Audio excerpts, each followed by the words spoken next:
conectada aqui no canal 1000 por hora com o Rodrigo Matar. Sejam todos bem-vindos a mais um vídeo inédito aqui no canal. Olha, tá chegando o dia, hein? Nessa quinta-feira tem noite de autógrafos com venda e, claro, aquele talento de Le Mans e Suas Histórias, o meu mais novo livro, lançado pela Gulliver Editora, o terceiro de minha autoria. Estaremos lançando na Esquina do Meninão nesta quinta-feira a partir das 6 da tarde. 18 horas até as 11 da noite, hein? Pode chegar na rua Monsenhor Manuel Vicente, número 131, Vila Mariana, que a gente vai ter exemplares para vender e autografar de Le Mans e Suas Histórias. Não obstante, sábado também teremos Le Mans e Suas Histórias, só que no bar Beer Belly, Rua Caravelas 319, também na Vila Mariana, um pouquinho mais cedo, a partir das 5 da tarde. E no dia 18, alô, galera da Baixada Santista, em Santos, São Vicente, Guarujá, Mongaguá, Cubatão, Praia Grande, bora, brota em Santos, na Marechal Deodoro, número 2, no Gonzaga, na Realejo Livros, a partir das 6 da tarde, também teremos exemplares para autografar de Le Mans e Suas Histórias, também para vender, claro, e muito papo pra gente, muita ideia pra gente poder trocar. Tem um outro detalhe, hein? Nessa quarta-feira, vou estar também promovendo Le Mans e Suas Histórias ao vivo no Supermotor no Band Esportes. Vocês estão pensando o quê, né? Pouca coisa não. Vou estar lá com o Ricardo Molina e com o Celso Miranda falando desse lançamento. Se o Celso e o Ricardo também quiserem falar dos livros de Fórmula 1, do Quase Heróis e do Saudosos Pequena, vamos embora, né? Porque além de tudo, a gente tem o nosso peixe para vender, né? Não, Gulliver Editora. Tá certo, gente? Então, etapa da Stock Car disputada nesse final de semana do Velocitar. Claro que um dos grandes assuntos do fim de semana foi a clínica técnica que apresentou o futuro projeto do carro que a Stock vai adotar para daqui a pouco mais de um ano, né? Isso é para 2025, mas claro que o tema é corrida. Imagem na tela, as duas baterias do final de semana tiveram uma situação bem engraçada em relação à corrida anterior em Interlagos. Foram os mesmos vencedores. Só que, logicamente, na prova de mais peso, houve uma inversão. Em São Paulo, o vencedor da corrida principal, que é sempre a primeira prova que dá mais pontos, que são 30, mais os pontos de pole position, essa vitória ficou, na verdade, com o Matheus Rossi, piloto da equipe Full Time, com o Toyota Gazoo Racing. Tem uma parceria da Toyota Gazoo Racing com a Full Time. E a RCM venceu na prova 2, a prova mais curta, em termos de pontuação, claro, até porque de tempo não existe essa diferença que já aconteceu na Stock, de uma bateria ser mais curta que a outra. O Ricardo Zonta ganhou a prova 2, que tem um peso menor em relação à prova 1. No Velocitar, nessa rodada dupla recém-disputada, os papéis se inverteram. O Zonta fez a pole e há quem diga que terá sido uma das maiores apresentações do piloto paranaense em toda a sua trajetória na Stock Car. Foi uma grande corrida do Zonta, que foi culminada com mais uma vitória, a 10ª, se não me engano, do piloto curitibano, que já esteve na Fórmula 1 e também nas 24 horas de Le Mans. Está aqui no meu livro Le Mans e Suas Histórias, o Ricardo Zonta, que correu 2 vezes lá na clássica prova francesa, acabou triunfando na primeira prova do dia. E aí houve também as habituais reclamações, os contatos, os toques, as exclusões, que acabaram depois, no pós-prova, mexendo muito na classificação oficial da temporada 2023, provocando uma situação que eu sinceramente não esperava. Que um piloto que esteve fora em uma etapa está na briga pelo título. Nós vamos falar disso daqui a pouco. E aí, na corrida número 2, o Matheus Rossi, que tinha sido o vencedor da prova 1 em São Paulo, inverteu os papéis com o Zonta e ganhou, com o carro da Full Time, o piloto argentino do carro número 117, chegando ao seu 4º triunfo na Stock Car Pro Series. É um piloto excepcional, o Matheus Rossi, que é ídolo no automobilismo argentino, no Super TC 2000, no turismo carreteira, no próprio TC 2000 anteriormente, mostrou toda a sua competência. É um piloto muito rápido, que só veio agregar para a Stock Car, e tomara que a categoria ainda abra o seu leque para mais pilotos de fora poderem correr no Brasil, principalmente com o advento desse novo carro, cujo qual nós vamos apresentar em vídeo daqui a pouco. E, sobretudo, tudo o que aconteceu na etapa do Velocitar botou mais fogo do campeonato da temporada 2023, considerando que você ainda tem quase metade de um campeonato por disputar, né? Ainda há muitas outras corridas pela frente. Ao descarte dos 2 piores resultados, valem 22 baterias, e de um total de 24, que serão disputadas ainda nesse campeonato. E, gente, está equilibrado demais o negócio, está muito equilibrado. Thiago Camilo é o líder, não tendo tido uma pontuação expressiva, mas o piloto da equipe Matheus Ipiranga segue na liderança do campeonato. O detalhe é que um dos pilotos que mais pontos marcou no final de semana, 32 no total, alcançou a vice-liderança porque o Gabriel Casagrande foi penalizado na prova 1. Marcou apenas 3 pontos na prova 1 o Gabriel Casagrande. Isso faz com que o Daniel Serra, com uma rodada dupla não disputada por coincidência de datas, ou com o GT World Challenge ou com o FIA-WEC, o Daniel abriu mão de uma dessas competições, acredito que tenha sido pro FIA-WEC, que ele abriu mão de uma prova da Stock Car.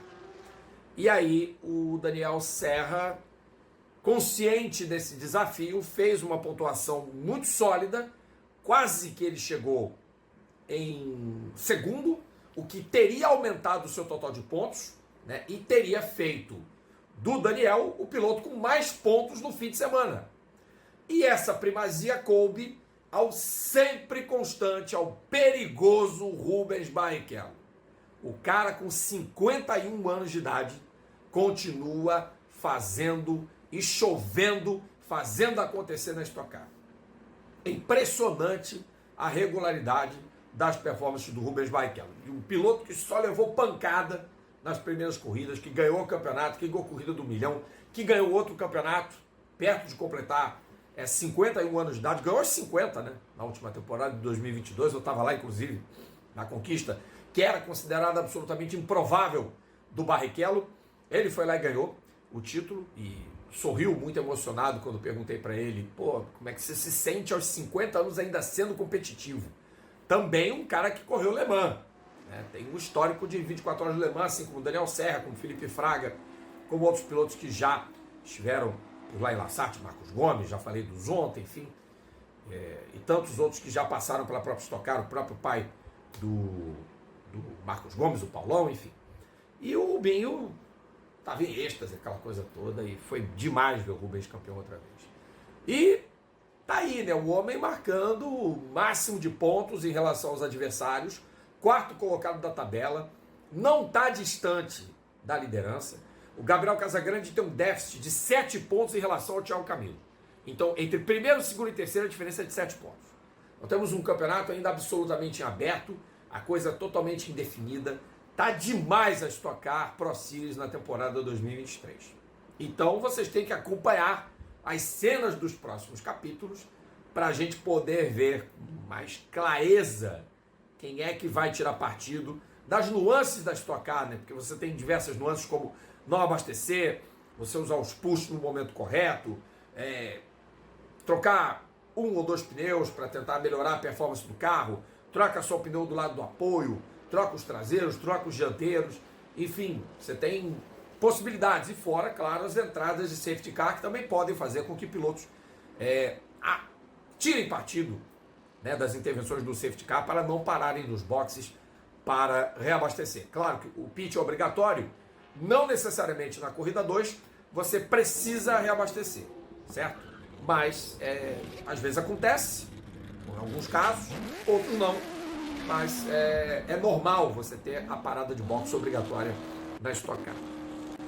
E aí, gente, aconteceu que antes da prova de velocidade, a Stock Car, a Vicari, todo o conjunto de pessoas que fazem parte do comando da categoria e os parceiros, no caso a ArcelorMittal, a empresa Audacitec, que está aí desenvolvendo esse carro novo, né, que já estava sendo tão falado, e aliás, registre-se, a Stock Car está com um projeto que vem sendo atualizado, né, justiça seja feita, melhorou muito, mas a estrutura do carro é a mesma desde 2009.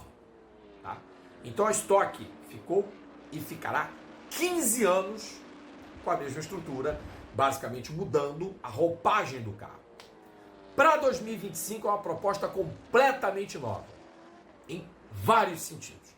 Peso do carro, potência do carro, uso de turbocompressor, que a Stock nunca usou desde 79. É uma outra tecnologia e asa móvel. Aí eu já... Mas já disseram que vai ser uma coisa controlada. O uso da asa móvel, claro, o push também vai continuar tendo um número ativo de limitações, um número de limitações ativo, desculpem, durante cada corrida da Stock Car Pro Series. Então, senhoras e senhores, amigas e amigos do canal Mil por Hora com Rodrigo Matar, assistam na sequência o vídeo que nos mostrará todos os detalhes desse novo projeto que estreia em 2025. Desde 1979, a Stock Car é conhecida por carros velozes e por liderar a inovação no automobilismo nacional. Atualmente, a palavra mais falada no mundo é transformação. E conosco não poderia ser diferente.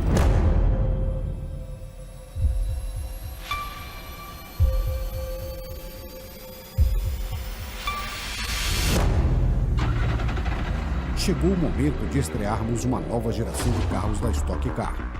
Para isso, investimos não apenas dinheiro, mas também tempo, conhecimento, desenvolvimento e formas sustentáveis.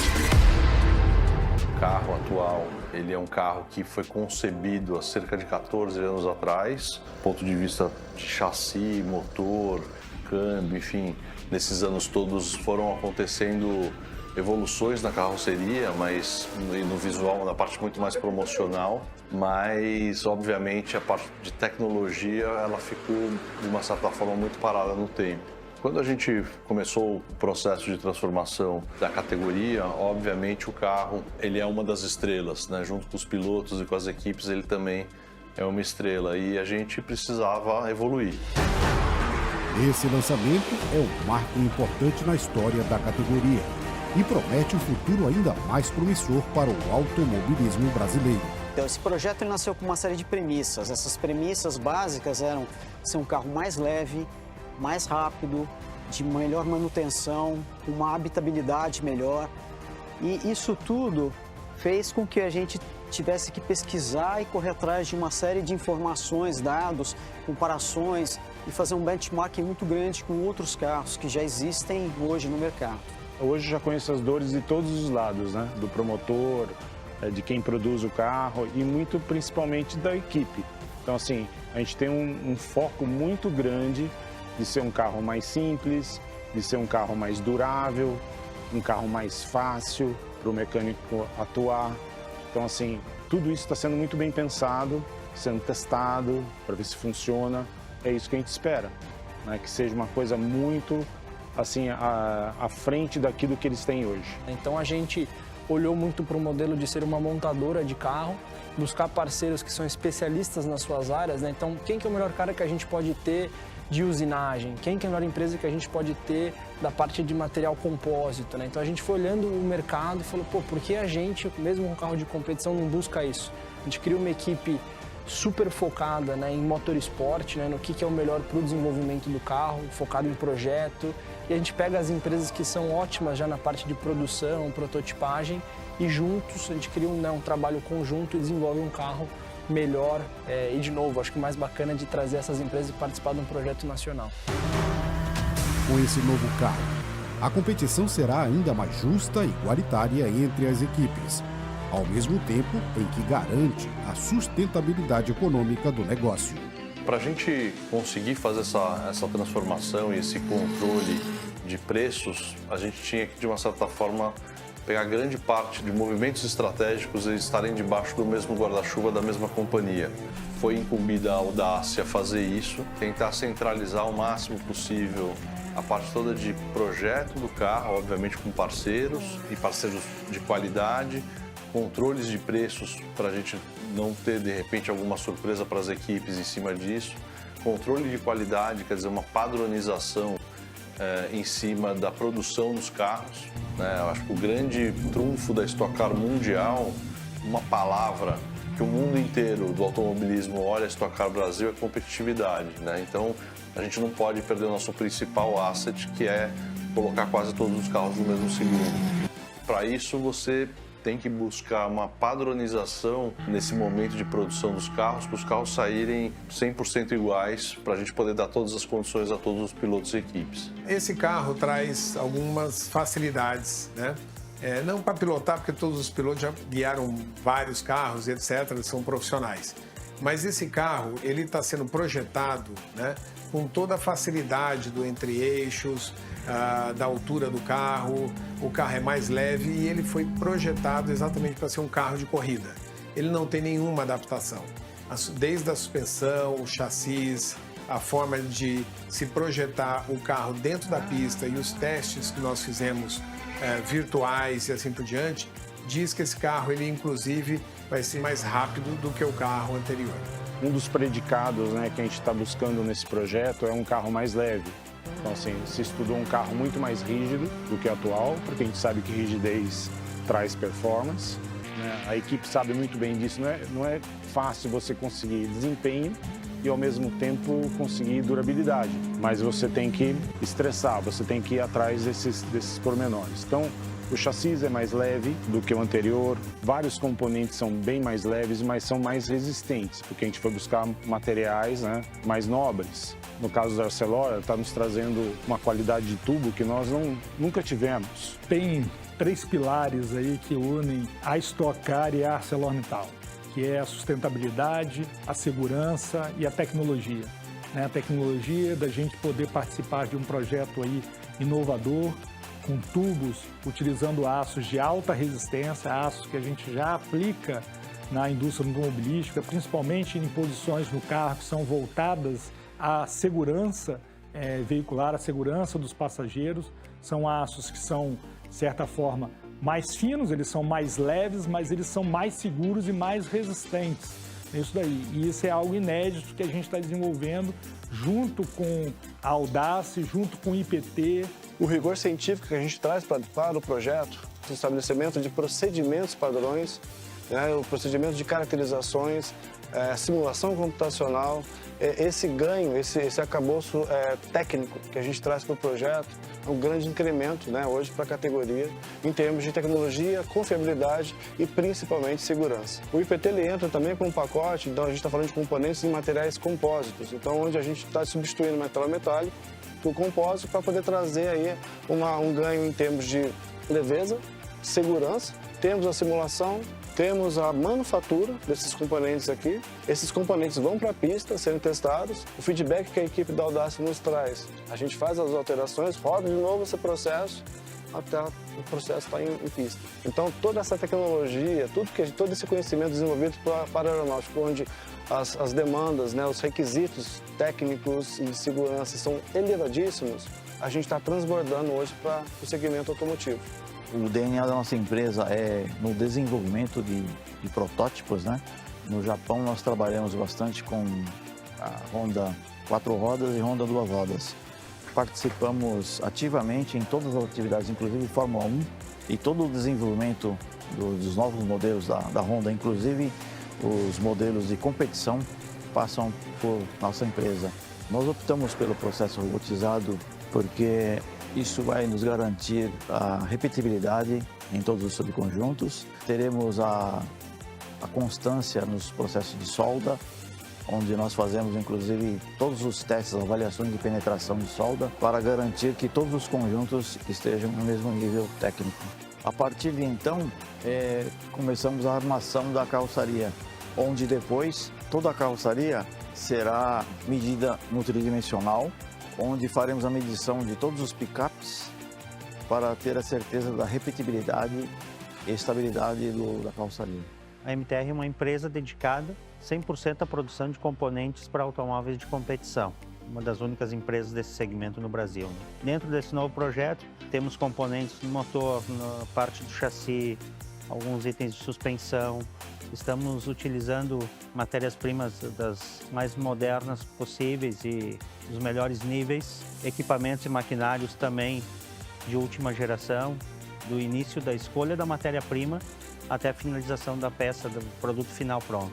Na realidade, é o movimento de uma indústria inteira somente para atender esse novo projeto da Stock Car. Everything in this wheel has been specified to their requests, such as the width of the wheel, how many buttons, the types and amounts of rotations inside the rotary switches. Yeah, so we've done several iterations. They requested dual paddles on the back, which are fully adjustable in height, and the paddles can also go in and out on both sets here. There are rear push buttons as well on this wheel. All the labels and everything have been well thought out throughout various meetings with the team, and they've obviously gone back to all the drivers to get some feedback on what they would like to see on the wheel. On the front side, there's a 4.3-inch LCD. We have actually worked with Stock Car, and we designed a complete dash pack for this wheel. There are about 6 or 7 different pages. So there's a mechanics page, qualification page, race page, and seeing other data such as fuel and tire information. All the push buttons through this wheel are RGB backlit, so they do have backlighting as well as the rotary switches here. On the side of the wheel, there are going to be 4 additional encoders. These obviously will go one up and down or back and forth, and they also have a push feature for a 3rd input on the wheel. Essentially, everything within this wheel has been developed in-house by us. We did work alongside Fuel Tech for some of the coding through the CAN bus communication system. But yes, the complete shell of the wheel, the front plate, the grips, all the labels on the front buttons, everything that you essentially see on the steering wheel has been designed by the team at Grid Engineering.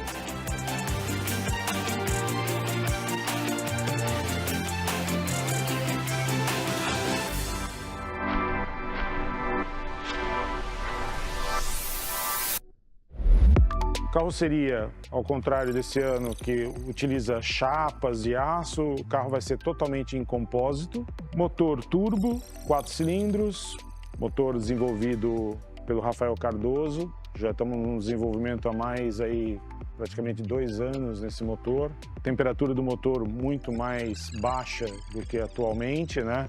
Isso traz um benefício para o carro inteiro, que esquenta muito menos, o piloto sofre muito menos dentro da cabine, com uma temperatura de cabine muito mais baixa do que hoje.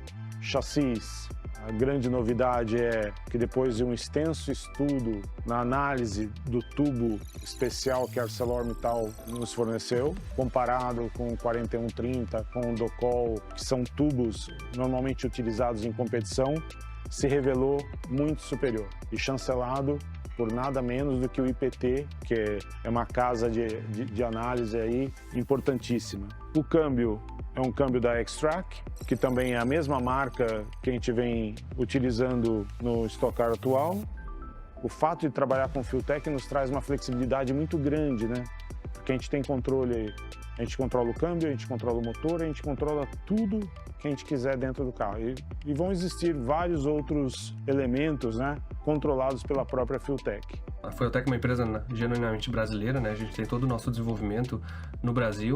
Hoje a gente já tem uma posição mundialmente de destaque e a nossa tecnologia está sendo reconhecida como uma das tecnologias mais atuais do mercado, ou seja, a gente é a empresa desse ramo que está utilizando os últimos processadores, as últimas tecnologias, as últimas novidades. E justamente o nosso DNA é de inovação, é de tecnologia, é de novidade, é de usar a última tecnologia, de fazer coisas diferentes, e é exatamente como a Stock Car hoje está se posicionando, né?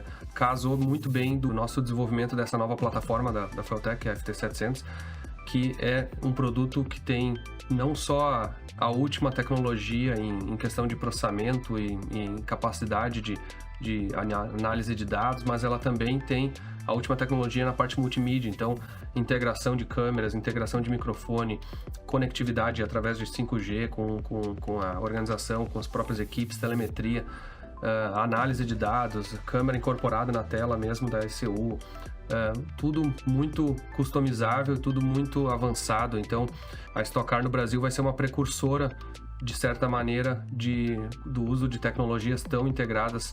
Eu acho que vai dar um orgulho muito grande em todas as equipes e também, obviamente, na organização, e vai ser uma referência mundial de tecnologia. a gente preza pela qualidade, pela performance e pela experiência. A gente sempre fala que Snapdragon é sinônimo de experiência premium. Nós somos patrocinador na última temporada da escuderia Ferrari, na Fórmula 1. E esse ano nós saímos da Ferrari e fomos para a AMG Petronas, onde nós somos um dos patrocinadores master da equipe Mercedes de Fórmula 1. A gente tem no nosso DNA essa competitividade, trazer performance, trazer tecnologia. Então, a gente que vai trazer para esse carro novo é a conectividade 5G, é a sensorização do carro, né? Vai ser um dos primeiros carros que vai ter câmera conectada, né, com 5G de alta definição, 4K, no futuro 8K. E a partir do momento que você tem uma conexão 5G com localização e o carro cheio de sensores, tudo que está acontecendo no carro, desde pressão, temperatura, vento, aerodinâmica, o que a gente pode esperar é que o carro vai ficar mais competitivo, o carro vai andar cada vez mais no seu limite, você vai ter mais parâmetros para equalizar e mais parâmetros também para se diferenciar. Quem saber fazer melhor uso das informações e da tecnologia também vai ter alguma vantagem competitiva no final.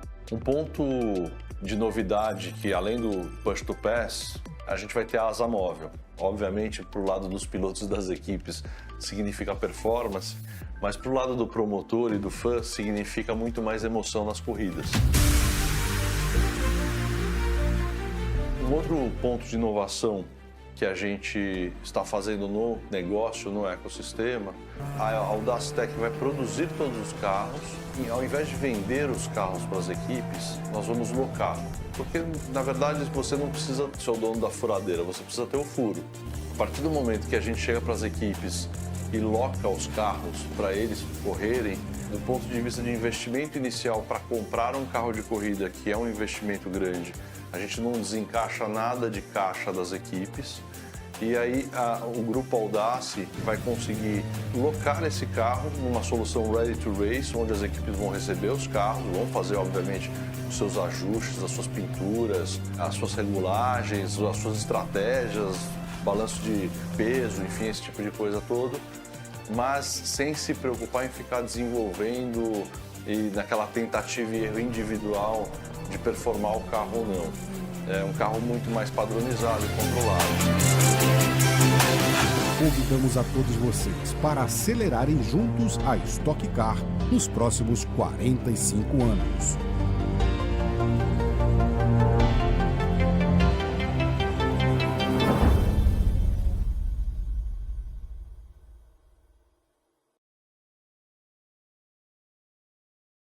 Pois é, gente, a Stock olhando para o futuro de cara nova e tomara que continue crescendo, continue crescente, continue florescente, mas tem aquele velho detalhe, né?